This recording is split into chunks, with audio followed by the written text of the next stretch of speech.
नमस्कार, मैं हूं प्रतिमा दत्ता। स्पेशल एट 11 देख रहे हैं आप। स्पेशल एट 11 में आज बात वर्दी वालों की गुंडागर्दी की। कैसे वर्दी वाले सरेआम हफ्ता वसूली करते हैं और विरोध करने पर एक आदमी को पीटा जाता है।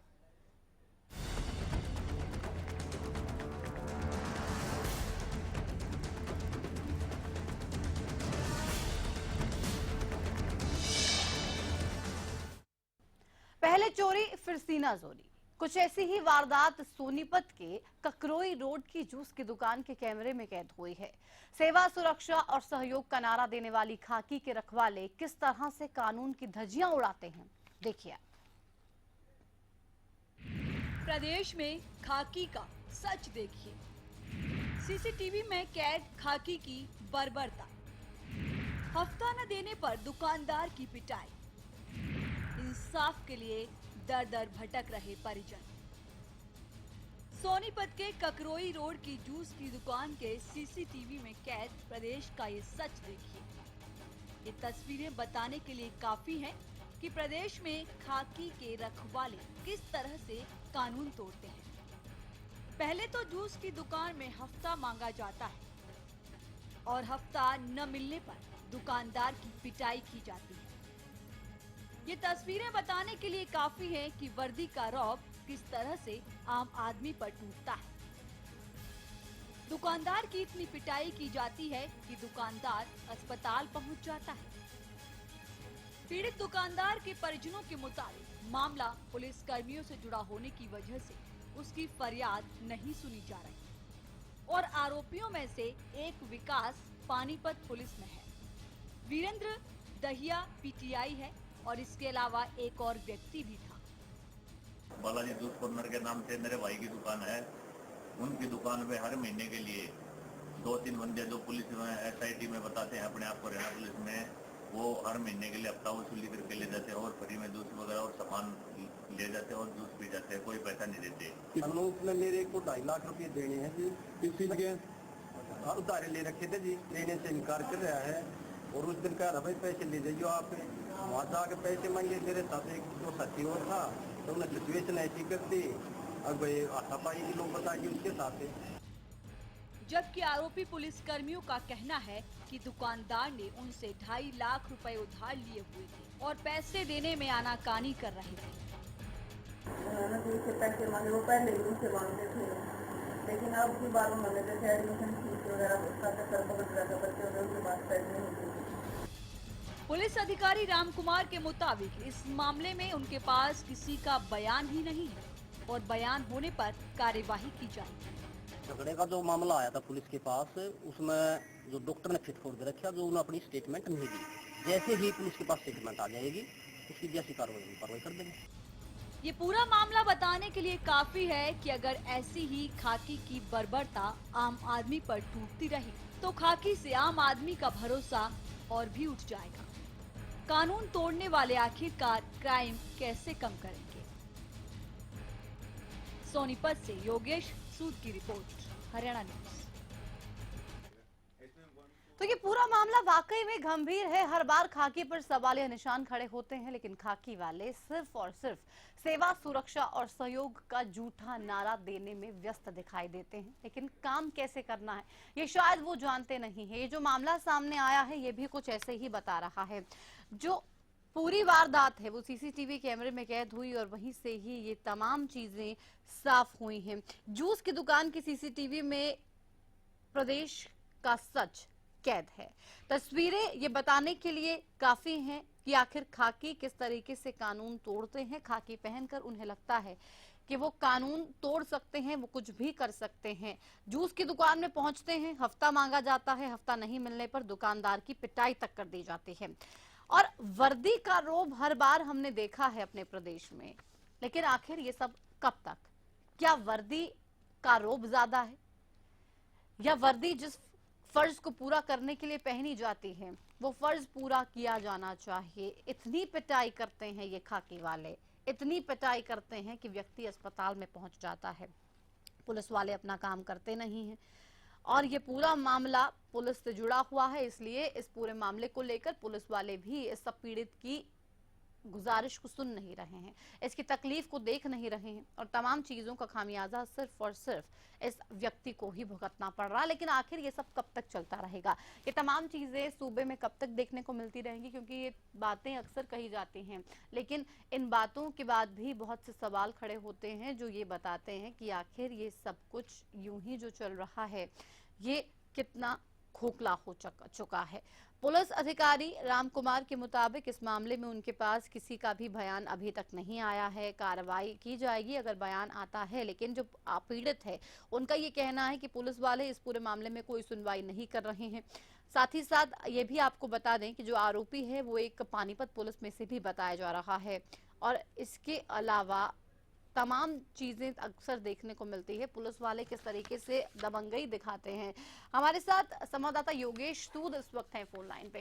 योगेश, एक तरफ तो ये कहा जाता है कि सोनीपत में या तो पुलिस रहेगी या तो क्राइम रहेगा, अपराधियों को रहने नहीं दिया जाएगा। अपराधी तो बाद में क्राइम करेंगे, लेकिन पहले ये पुलिस वाले ही कुछ कम नहीं है, यही मासूमों को पीट रहे हैं, हफ्ता वसूली करते हैं। पुलिस कब जाके सुधरेगी?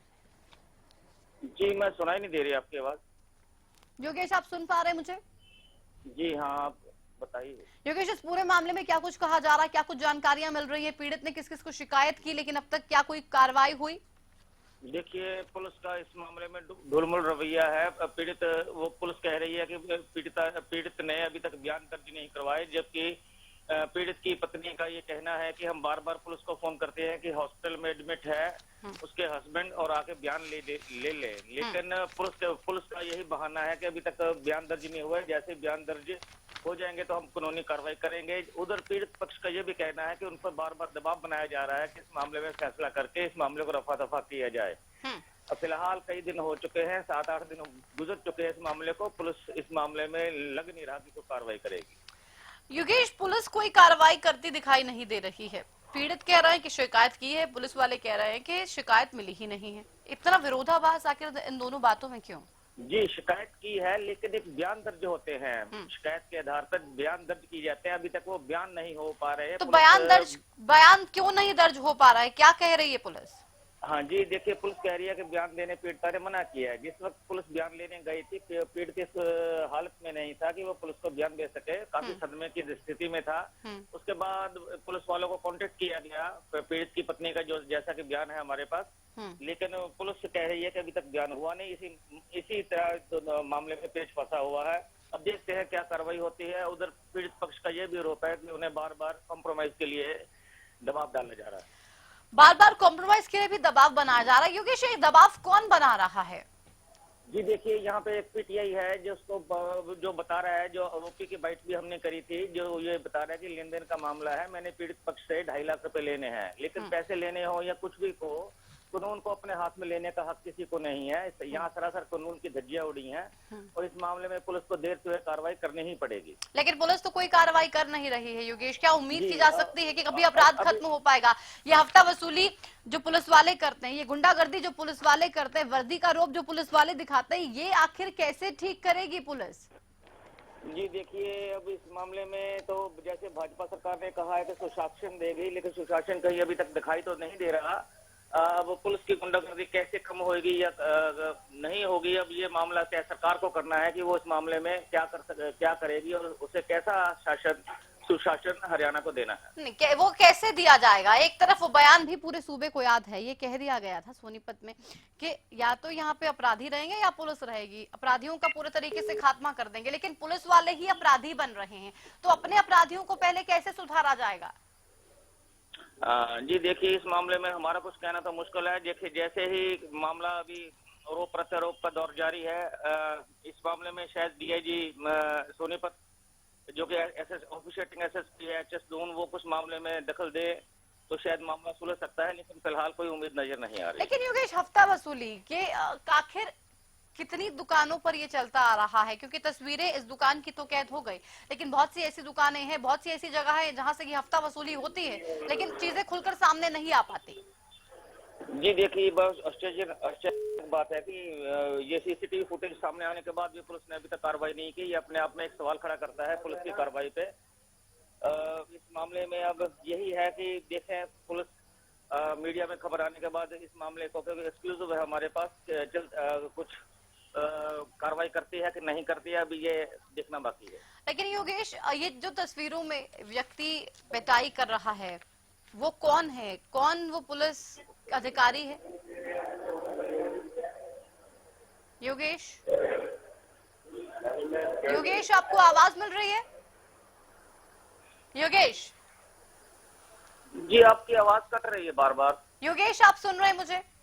चले, तकनीकी दिक्कत है, आवाज नहीं पहुंच रही। ठीक है, शुक्रिया आपका इस जानकारी के लिए। लेकिन सवाल गंभीर है कि आखिर ये सब कब तक चलता रहेगा।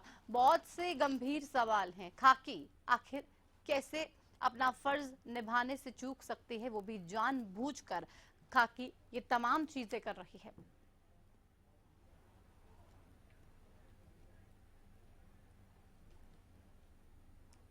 कांग्रेस से कृष्णमूर्ति हुड्डा हमारे साथ इस वक्त फोन लाइन पे। कृष्णमूर्ति जी, प्रदेश में हर रोज कवालिया निशान खाकी पर खड़े होते हैं, आखिर क्यों पहले अपने महकमे को सुधारा नहीं जा रहा है? समाज से बुराइयों को खत्म करने की बात की जाती है, अपराध को खत्म करने की बात की जाती है, लेकिन वही अपराध जब लगातार पुलिस वाले करें तो ये एक गंभीर विषय हो जाता है चिंता का।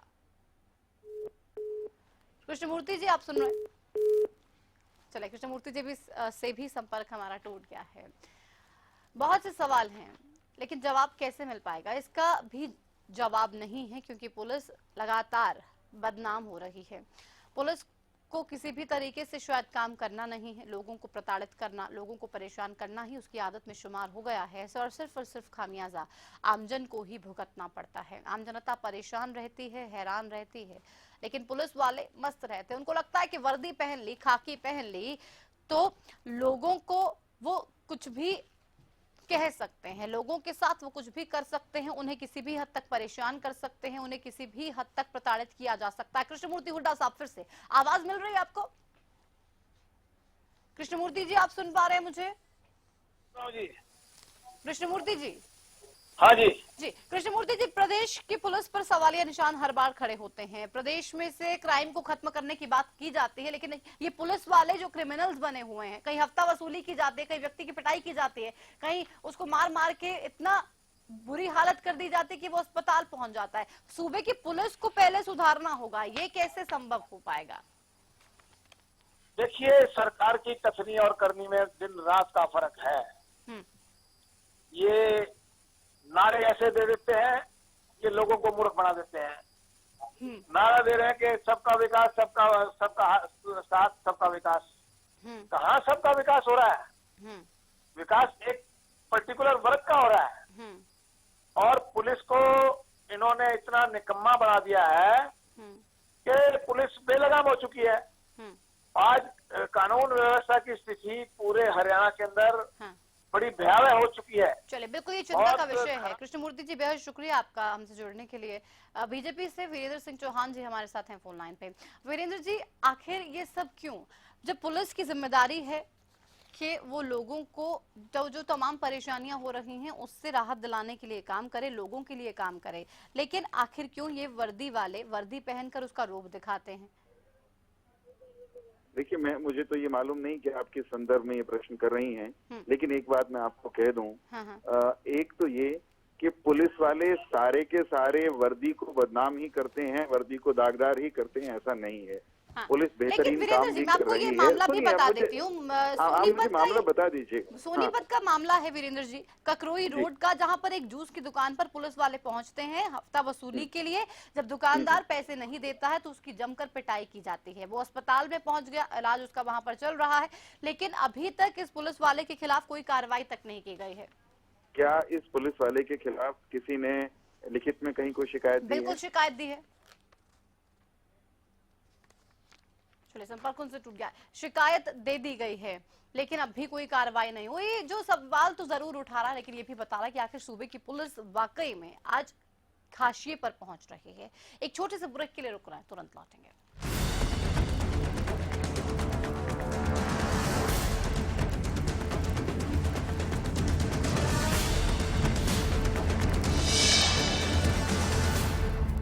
श्री गोविंद घर जैसा घी हो खाना, श्री गोविंद ही ले आना। श्री गोविंद पुष्ट होगा परिवार। श्री गोविंद एग मार्क शुद्ध देसी घी। खेतों में खुशहाली लाए, बोपार आए, बोपार आए। घर घर पानी पहुँचाए, बोपार आए, बोपार आए। सालों साल चलता ही जाए, बोपार आए, बोपार आए। कम वोल्टेज में भी मोटर स्टार्ट करे बेआवाज। सालों साल चलने वाला बोपाराय मोटर स्टार्टर। ज्यादातर किसानों ने सरताज जिप्सम को अपनाया। 8 कट्टे इसके अंदर डाले थे। गांव के किसान ने अपना बिजाई किया था। ईंट के अंदर इतना फर्क है कि हमारे मतलब 3, 5, 6, 7, 8, 9 में डे जी। उसको मतलब 3 या 4 है मतलब के सरताज जिप्सम को यूज कीजिए आप। सरताज जिप्सम नेचुरल इंपोर्टेड सल्फर व कैल्शियम से युक्त। कहीं नहीं हो रही आपकी सुनवाई, व्यवस्था से हैं परेशान, क्या आपको चाहिए कानूनी सलाह? तो देखिए हमारा खास कार्यक्रम लीगल पॉइंट हर रविवार दोपहर 1 बजे। श्री गोविंद घर जैसा घी हो खाना, श्री गोविंद ही ले आना। श्री गोविंद बल बुद्धि का है भंडार, रिष्ट पुष्ट होगा परिवार। श्री गोविंद। श्री गोविंद एग मार्क शुद्ध देसी घी।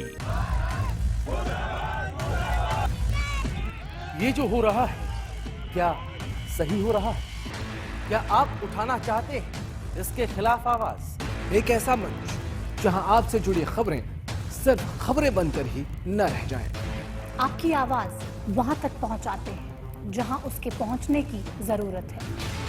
हरियाणा की आवाज वो मंच जो उठाता है आपसे जुड़े मुद्दे, इन पर लेता है आपकी राय और बनता है आपकी आवाज। सरकारी नौकरी मिलती नहीं या आप लेते नहीं, बेरोजगार रहने के 2 कारण हैं। या तो आप कोशिश नहीं कर रहे या आपकी दिशा गलत है। सरकारी नौकरी कैसे पाई जा सकती है? देखिए हमारा खास कार्यक्रम कैसे पाएं सरकारी नौकरी, हर रोज दोपहर 2:30 बजे।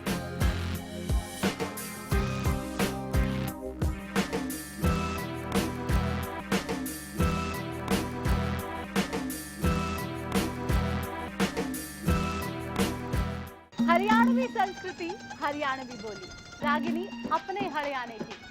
देखिए हरियाणवी गानों से सजा हमारा खास कार्यक्रम राग रागिनी। सिरसा में अब खत्म हुआ अंतर्राष्ट्रीय स्तर की शिक्षा का इंतजार। MDLR ग्रुप लेकर आए हैं MDK इंटरनेशनल स्कूल। हरियाणा के हरित क्षेत्र सिरसा में विश्व स्तरीय शिक्षा की खास पहचान।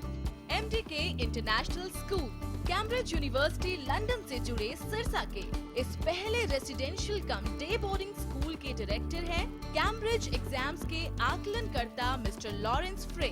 विश्व स्तरीय शिक्षा के साथ MDK स्कूल में है एयर कंडीशन कैंपस और दूसरी आधुनिक जरूरी सुविधाएं, पुस्तकों से परिपूर्ण लाइब्रेरी और एक स्पेशियस कैफेटेरिया जिसमें बच्चों के लिए मिलेगा हेल्दी खाना। MDK इंटरनेशनल स्कूल की विश्व स्तरीय खेल एवं अन्य सुविधाएं आपके बच्चों का स्वास्थ्य एवं चहुमुखी विकास सुनिश्चित करती हैं। तारकेश्वरम धाम के नजदीक रानिया रोड सिरसा में। अधिक जानकारी के लिए संपर्क करें।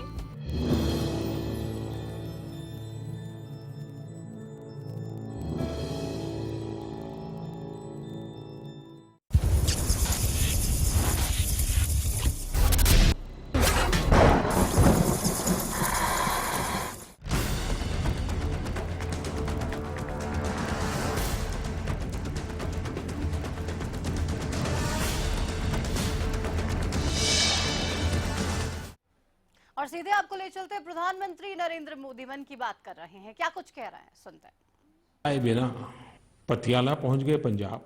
आप सबको मालूम होगा Netaji Subhash national institute of sports NIS, जहां पर ओलंपिक में जाने वाले हमारे खिलाड़ियों की ट्रेनिंग होती है, वो सब वहीं है। वे अचानक वहां पहुंच गए।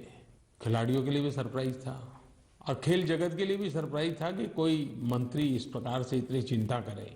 खिलाड़ियों की क्या व्यवस्था है, खाने की व्यवस्था क्या है, आवश्यकता के अनुसार न्यूट्रिशन फूड मिल रहा है कि नहीं मिल रहा है, उनकी बॉडी के लिए जो आवश्यक ट्रेनर है वो ट्रेनर है कि नहीं है, ट्रेनिंग के सारे मशीन्स ठीक चल रहे हैं कि नहीं चल रहे हैं, सारी बातें उन्होंने बारीकी से देखी। एक एक खिलाड़ी के कमरे को जाकर के देखा, खिलाड़ियों से विस्तार से बातचीत की, मैनेजमेंट से बात की, ट्रेनर से बात की, खुद ने सब खिलाड़ियों के साथ खाना भी खाया। चुनाव नतीजे आने वाले हो, मुख्यमंत्री के नाते नए दायित्व की संभावना हो, लेकिन फिर भी अगर मेरा एक साथी खेल मंत्री के रूप में इस काम की इतनी चिंता करे तो मुझे आनंद होता है।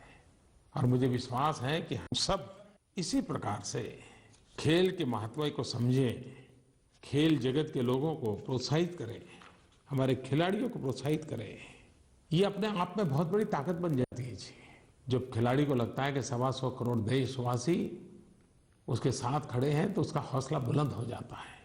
पिछली बार मैंने फीफा अंडर 17 वर्ल्ड कप के लिए बातें की थी और मुझे जो सुझाव आए देश भर से, और इन्होंने मैंने देखा है कि फुटबॉल का एक माहौल पूरे देश में नजर आने लगा है।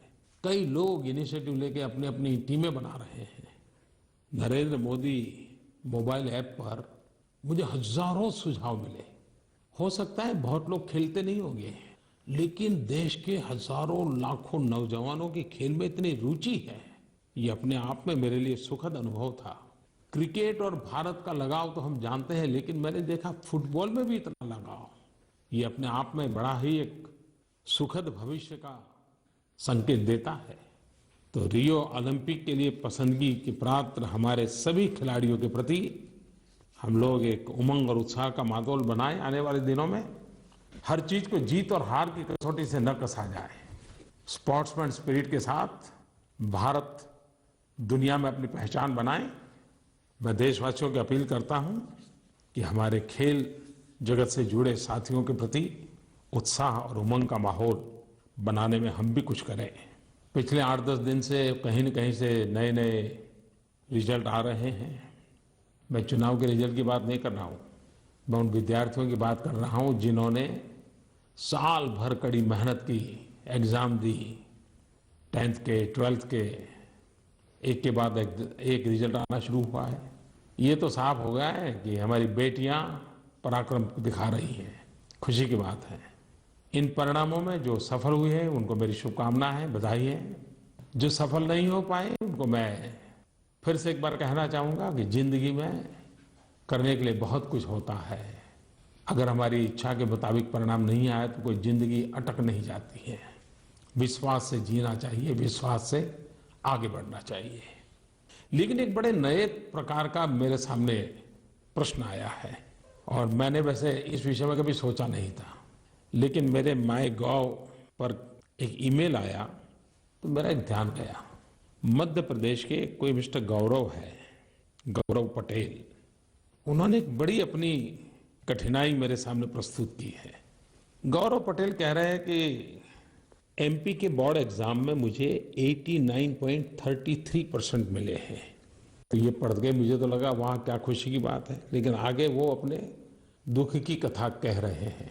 गौरव पटेल कह रहे हैं कि साहब 89.33% मार्क्स लेके जब मैं घर पहुंचा तो मैं सोच रहा था कि चारों तरफ से मुझे बधाइयाँ मिलेगी, अभिनंदन होगा। लेकिन मैं हैरान था, घर में हर किसी ने मुझे यही कहा, अरे यार 4 मार्क ज्यादा आते तेरा 90% हो जाता। यानी मेरे परिवार और मेरे मित्र, मेरे टीचर, कोई भी मेरे 89.33% मार्क्स से प्रसन्न नहीं था। हर कोई मुझे कह रहा था यार 4 मार्क के लिए तुम्हारा 90% रह गया।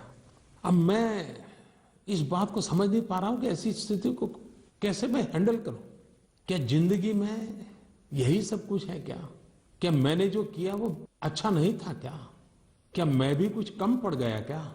पता नहीं, मेरे मन पर एक बोझ सा अनुभव होता है। गौरव, आपकी चिट्ठी को मैंने बहुत ध्यान से पढ़ा है और मुझे लगता है शायद ये वेदना आपकी नहीं, आपके जैसे लाखों करोड़ों विद्यार्थियों की होगी। क्योंकि एक ऐसा माहौल बन गया है कि जो हुआ है उसके प्रति संतोष के बजाय उसमें से असंतोष खोजना, ये नकारात्मकता का दूसरा रूप है। हर